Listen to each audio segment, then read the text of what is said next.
Hello everyone, today we are going to discuss error. तो आज हम एरर के बारे में समझेंगे कि एरर क्या होती है। तो एरर बेसिकली क्या है, डिफरेंस है मेजर्ड वैल्यू का और एक्चुअल वैल्यू का। मेजर्ड वैल्यू कौन सी होती है और एक्चुअल वैल्यू कौन सी है, तो इनके बारे में भी हम डिस्कस करते हैं। तो देखिए, मेजर्ड वैल्यू क्या होती है, जो हम कोई एक्सपेरिमेंट करते हैं वहाँ से हम जो ऑब्ज़र्व करते हैं, या जो मेजर्ड वैल्यू है उसको हम बोल सकते हैं ऑब्ज़र्व वैल्यू। तो जो हमने ऑब्ज़र्व की है वो वैल्यू हो सकती है, तो ऑब्ज़र्व वैल्यू भी हो सकती है। या दूसरा हम कहें कि एक्चुअल वैल्यू क्या है, तो एक्चुअल वैल्यू हमारी क्या होती है, तो जो एक्चुअल वैल्यू है, जो स्टैंडर्ड रिजल्ट जिनको हम बोलते हैं, तो कि ये भाई इतना कुछ करने से इतना ही आएगा कंफर्म, मतलब उसके लिए फिक्स है। एक्सपेरिमेंटल वैल्यू जो होती है, आइडियल वैल्यू जिनको हम बोलते हैं, तो वो होती है एक्चुअल वैल्यू, कि इनका रिजल्ट यही आना था, पर जो हमने एक्सपेरिमेंट से मेजर किया है, ऑब्जर्व किया है, वो वैल्यू यहाँ पे क्या आ रही है, डिफरेंट आ रही है। मतलब हमने मैथमेटिकली प्रूफ किया और या एक्सपेरिमेंटली हमने प्रूफ किया, तो दोनों क्या आनी चाहिए, सेम आनी चाहिए। अगर उनके बीच में कोई डिफरेंस आता है तो इसका मतलब क्या है, वहाँ पे एरर है। तो एरर के हम टाइप भी हम यहाँ पे पढ़ रहे हैं। तो एरर के टाइप की बात करते हैं, तो एरर कितने टाइप की एरर है, 2 टाइप की। तो जो 2 टाइप की एरर है वो क्या है, देखते हैं। एक तो हमारी होती है सिस्टमेटिक एरर। क्या होती है, सिस्टमेटिक एरर। और दूसरी होती है हमारी रैंडम एरर।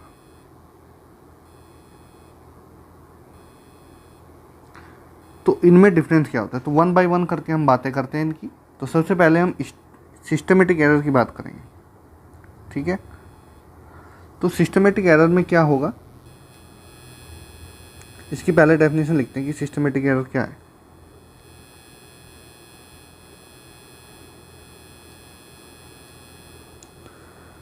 सिस्टमेटिक एरर, तो देखिए सिस्टमेटिक एरर क्या होती है, नाम से पता लग रहा है। देखो पहले हम डेफिनेशन लिखते हैं इसकी।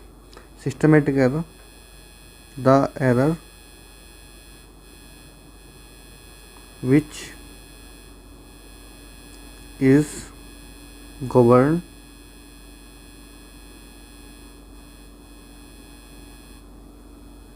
by some systematic rule is called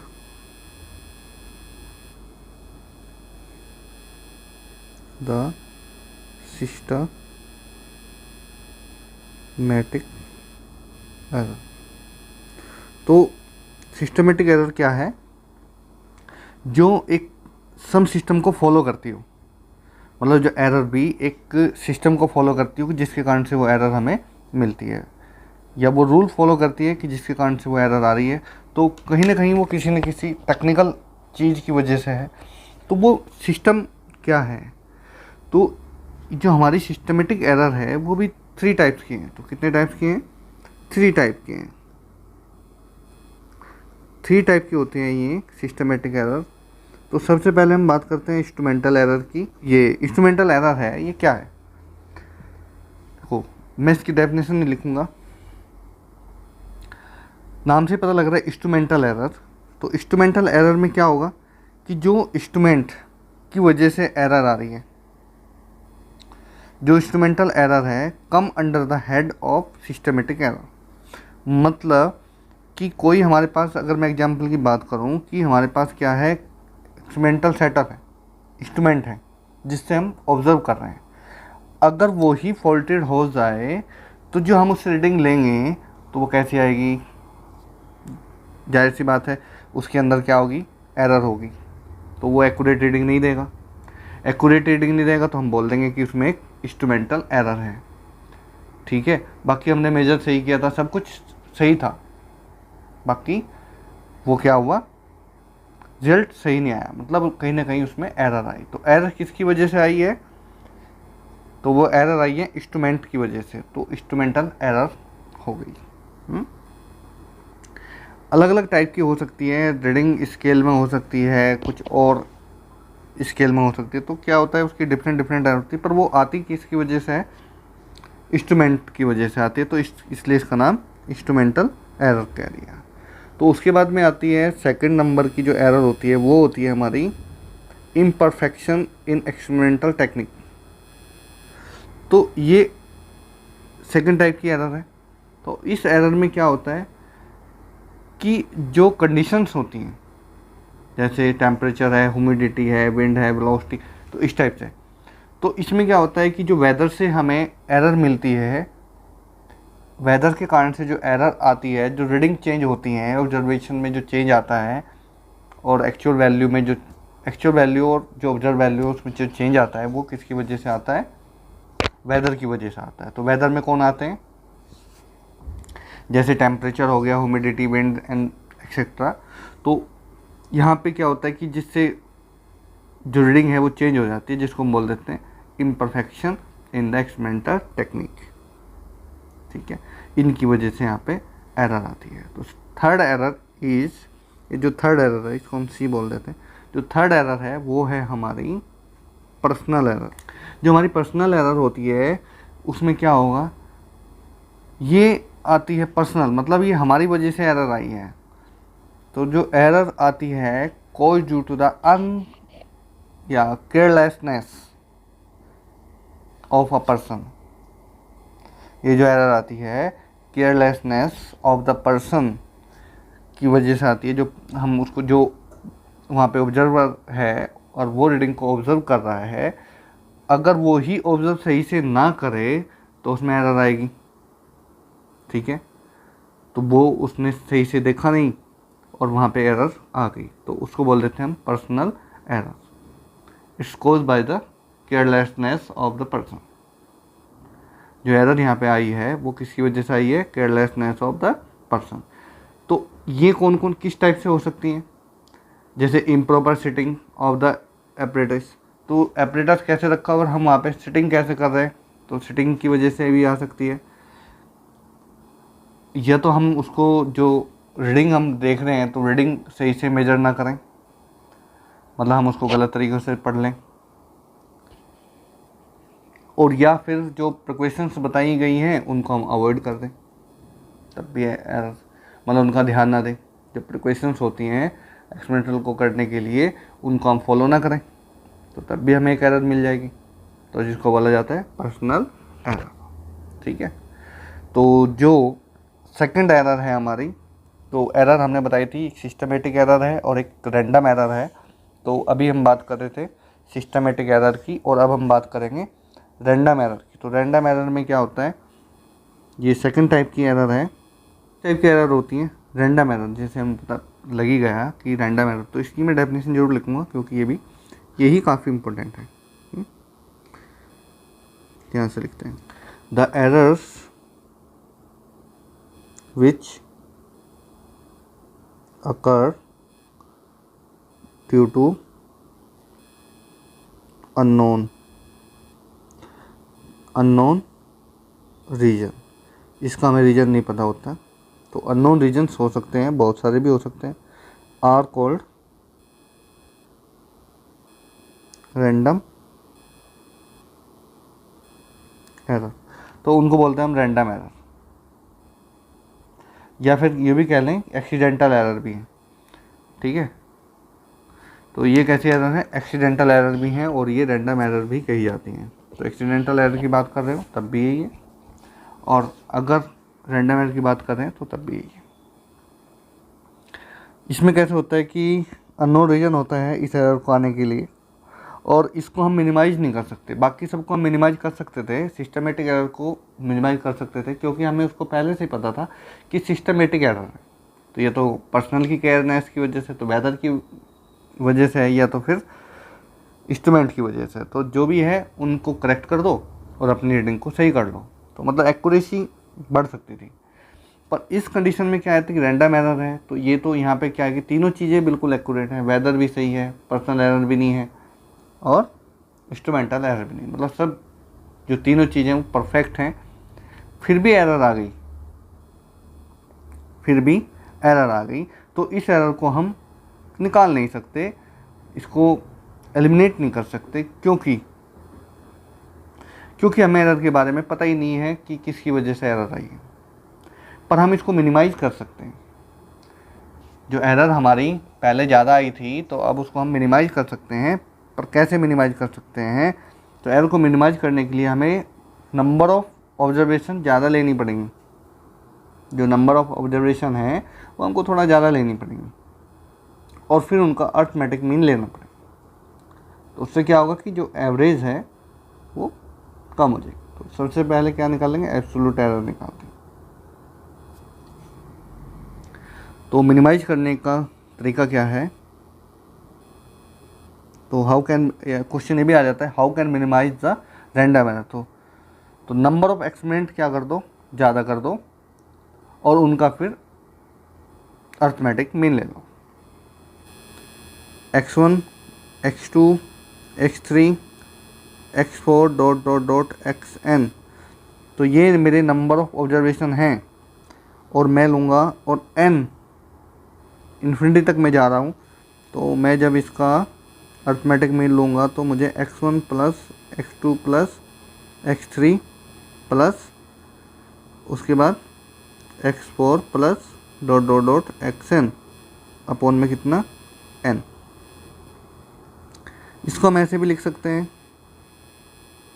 जो अगर एक्सपेरिमेंट को मैं मान लो कि मेरा 1 से शुरू होके कहाँ तक गया है, n तक गया है, और xi बाई n ये सम के ऊपर है पूरा, ठीक है। इसको भी हम ऐसे कर सकते हैं। एक तो ये तरीका हो गया कि एरर हमारी मिनिमाइज हो जाएगी, ठीक है। तो ये ट्रू वैल्यू जो होगी हमारी उसकी बिल्कुल एक्चुअल वैल्यू जो है उसके बिल्कुल नज़दीक पहुंचेगी, तो एरर क्या हो जाएगी, मिनिमाइज हो जाएगी। पर यहाँ पे एब्सोल्यूट एरर भी आएगी। अब एब्सोल्यूट एरर को हम कैसे निकालते हैं? तो एब्सोल्यूट एरर या किसको कहते हैं? एब्सोल्यूट एरर किसको कहते हैं? तो जो हमने एक्सपेरिमेंट लिए थे, कौन से एक्सपेरिमेंट लिए थे? ये जो हमने एक्सपेरिमेंटल वैल्यू ली थी और ये हमने एक मीन वैल्यू भी हमने निकाल ली थी, तो उनका क्या है, डिफरेंस है। एब्सोल्यूट वैल्यू का क्या है? एब्सोल्यूट वैल्यू क्या है? जो हमने एक्सपेरिमेंटल वैल्यू ली है और जो हमने मीन निकाला है, उन दोनों का क्या है, डिफरेंस है। क्योंकि डिफरेंस तो आएगा। अब उनके बीच में जो वेरिएशन आया है उनको हम नोट करते हैं। तो मान लो कि इसको मैं xi से बोल देता हूँ। xi इसलिए बोला कि 1 से लेकर इन्फिनिटी तक हैं, तो डिफरेंस भी ऐसे ही आएगा। तो मुझे पता नहीं कि मैं 1 के लिए कर रहा हूँ या 2 के लिए कर रहा हूँ या 3 के लिए कर रहा हूँ। तो i की वैल्यू क्या हो जाएगी, 1 2 3 जो भी आप लेना चाहें वो ले सकते हैं। और एक जनरल फार्मूला मैं लिख देता हूँ, xi माइनस एक्स बार। एक्स बार मतलब जो हमने मीन वैल्यू निकाली थी वो घटानी है। किस में से घटानी है? जो हमने ऑब्जर्व की थी। जैसे हमने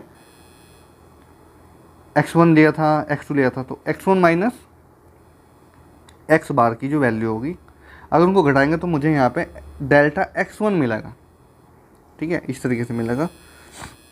अगर मैं पहले एक्सपेरिमेंट के लिए बात कर रहा हूँ तो x1 माइनस एक्स बार।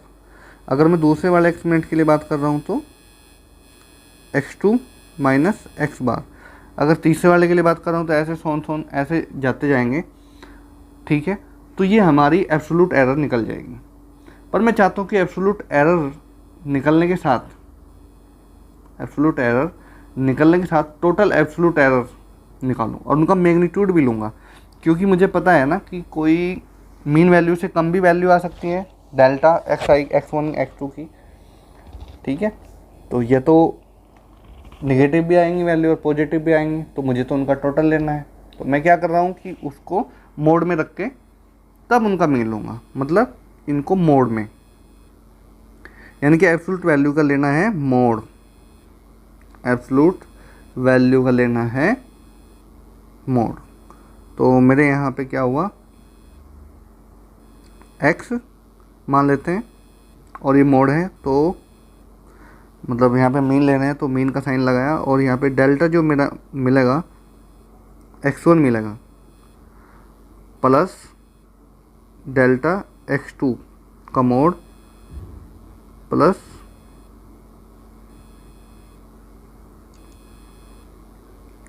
मोड डेल्टा x3 का मोड, ऐसे ऐसे जा रहा है और ये कहाँ तक जाएगा, डेल्टा एक्स एन, और अपॉन कितने नंबर लेने पड़ेंगे, कितने ऑब्जर्वेशन थी, एन ऑब्जर्वेशन थी, तो डिवाइड बाई एन। तो यहाँ से भी हम ये क्या निकाल रहे हैं, absolute error, final absolute error. ठीक है, तो इसको शॉर्ट में लिख सकते हैं। शॉर्ट फॉर्मूला कैसे बनेगा, बिल्कुल वैसा का वैसा ही, sigma N I equal to 1 delta X bar upon में एन, सिंपल। ठीक है, यहाँ पे एक्स आई लिख देंगे, डेल्टा एक्स आई। इसका मतलब क्या हुआ, कहाँ से कहाँ तक जाना है, एक्स आई की वैल्यू क्या है, 1 2 से लेकर एन तक है, क्योंकि जो हमें मिलता है ना इनमें डिफरेंस मिलेगा, क्योंकि जो हम मीन लेंगे और ये जो हमने अभी एब्सोल्यूट एरर निकाली है इनमें क्या रहेगा, डिफरेंस रहेगा। तो हमने देख लिया। ठीक है, और उसके बाद में हमें निकालना होता है रिलेटिव एरर और परसेंटेज एरर। इसी के ऊपर न्यूमेरिकल काफ़ी आता है। तो जब हम निकालते हैं किसके लिए, रिलेटिव एरर, तो रिलेटिव एरर के बारे में पढ़ लो पहले थोड़ा सा कि रिलेटिव एरर क्या होती है। रिलेटिव एरर क्या होती है सबको पता भी होगा, ये होती है रेशो ऑफ फाइनल, जिसको हमने मीन बोला, एब्सोल्यूट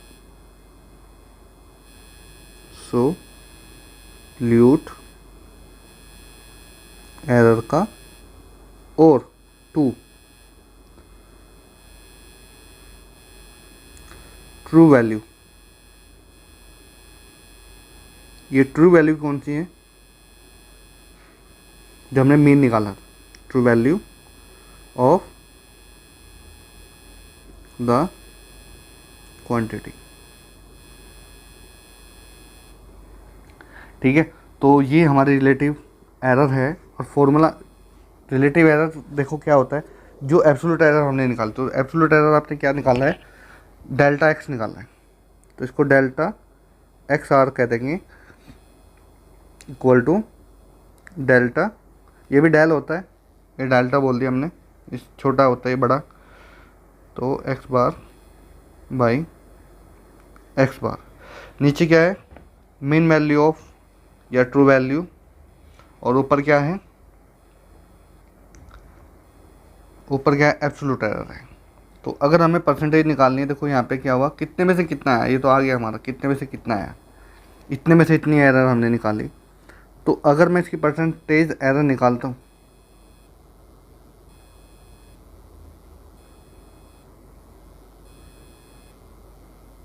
परसेंटेज एरर, तो क्या मिलेगा, डेल्टा एक्स बार जो को तो रहेगा और एक्स बार जो को तो रहेगा, और यहाँ पे मल्टीप्लाई कर दो 100 की, क्योंकि जब भी हम परसेंटेज निकालते हैं तो हमें 100 से मल्टीप्लाई करना पड़ता है। तो यहाँ पे निकल जाएगी परसेंटेज एरर। ओके, तो बाकी इसके ऊपर न्यूमेरिकल्स आते हैं और ये डेफिनेशन भी ठीक अच्छी खासी इम्पोर्टेंट है, तो इसको ज़्यादा करेंगे। और इससे नेक्स्ट वीडियो में हम डिस्कस करेंगे किनकी एरर का सम करना, डिवाइड करना कैसे होता है और कैसे ये एरर फाइंड आउट की जाती हैं। ठीक है, क्वेश्चन हमें किस टाइप के मिलते हैं, तो अगली नेक्स्ट वीडियो में हम क्वेश्चन के बारे में डिस्कस करेंगे। ठीक है, अगर आपको वीडियो अच्छी लगी हो तो लाइक और शेयर सब्सक्राइब जरूर कर दें। ठीक है, और अपने दोस्तों को शेयर करें और मुझे कमेंट में बताएं कि आपको नेक्स्ट वीडियो में क्या चाहिए। ठीक है, तब तक के लिए thank you and bye bye and take care.